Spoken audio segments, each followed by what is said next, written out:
Now that we know what is a jet engine, we can analyze it from a thermodynamics point of view. Here you see the TS diagram of a jet engine. You will see that it's exactly the same as for a simple Brayton cycle, right? The major difference is this new point 1 prime. And why do we have this 1 prime? Because we already have compression of our air entering due to deceleration of the flow in your diffuser before your compressor. So you see that we already have compression, isentropic compression, ideally from 1 to 1 prime. And then you will have your compressor between 1 prime and 2. And then the rest is business as usual. Combustion chamber to provide Q in from 2 to 2,3. And then we have the turbine from 3 to 4, and then we reject our gases. What's so specific about the applications of Brayton cycle to jet engine is that our ultimate objective is not to create a power net. What does it mean? For a jet engine, the work net is equal to 0, meaning that the role of the turbine is just to provide enough work to run the compressor and the auxiliary material. And what does it mean work net is equal to 0? This means that the work of the turbine is exactly equal to the work of the compressor. And now you understood that most of the thrust is not due to the flow crossing your compressor and your turbine, because this represents only around 20% of the mass flow rate. Most of the thrust is due to the bypass flow, okay, the 80% that is bypassing all the cycle, if you want.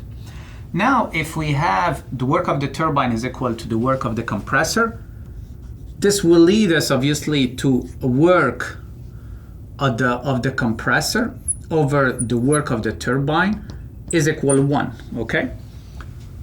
So meaning that your back work ratio is equal to 1, meaning that all the work of the turbine is simply used to rotate your compressor, okay?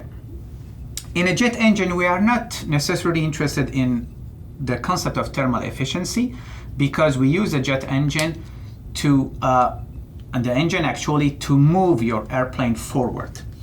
And we are mostly interested in the F, which is our thrust,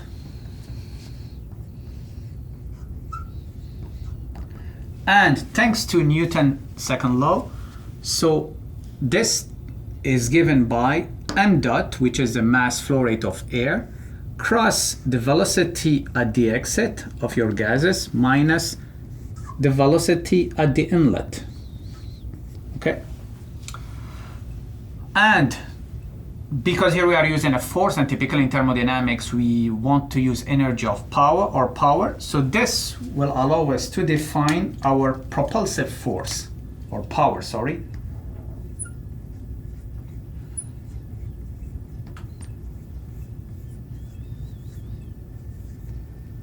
And our propulsive power will be equal to the thrust that we have here cross the velocity of your aircraft. Okay? So basically this means that it's equal to m dot, the difference in velocity between the exit and the inlet, cross the velocity of your aircraft. And defining the propulsive force allow us now to define the performance of our jet engine, okay?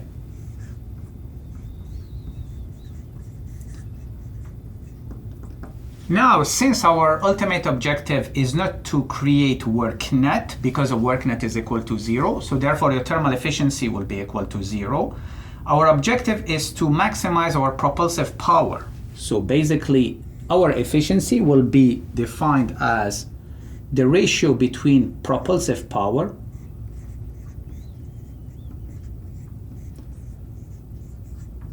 over our Q dot N that we are providing in the combustion chamber. Okay, so you see it's not the classical standard definition of the thermal efficiency, because here if you define a thermal efficiency of our Brayton cycle applied to a jet engine, your thermal efficiency will be simply 0.